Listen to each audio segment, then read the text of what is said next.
দেখুন, ভারত বিশ্ব শান্তি, বিশ্ব মানবতা, বসুধৈব কুটুম্বকম, এই বিশ্বের সবাই আমাদের আত্মীয়, এই ভাবনাকে সামনে রেখে সারা বিশ্বের সামনে আজ মাথা উঁচু করে সারা বিশ্বকে নেতৃত্ব দিচ্ছেন আমাদের আদরণীয় প্রধানমন্ত্রী।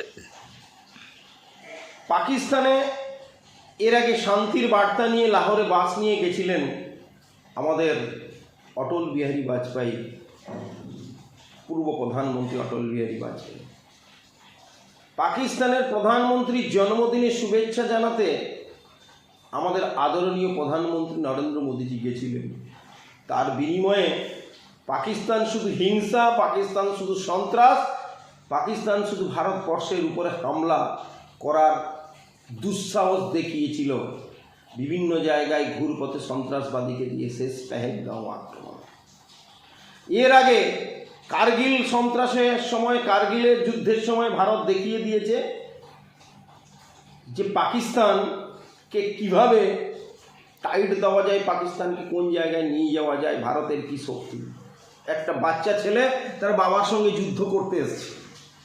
ঠিক তেমনি পেহেলগাঁও হামলার পরে মাত্র 3 দিন 4 দিন ভারত নেমেছিল, তাতেই পাকিস্তানের বিমান ঘাঁটি থেকে শুরু করে সন্ত্রাসবাদী ঘাঁটি একদম উপরে ফেলে দিয়েছে, ধ্বংস করে দিয়েছে।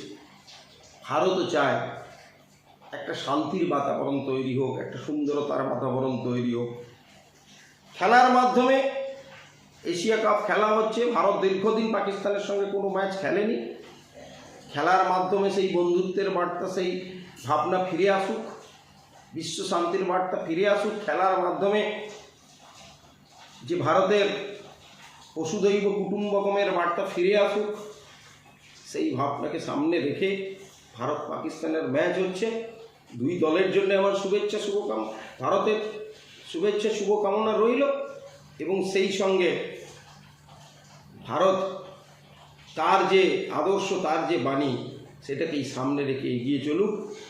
ভারত পাকিস্তান ম্যাচের মধ্য দিয়ে একটা প্রীতিপূর্ণ পরিবেশ নির্মাণ। আপনার নাম? অসীম মিশ্র।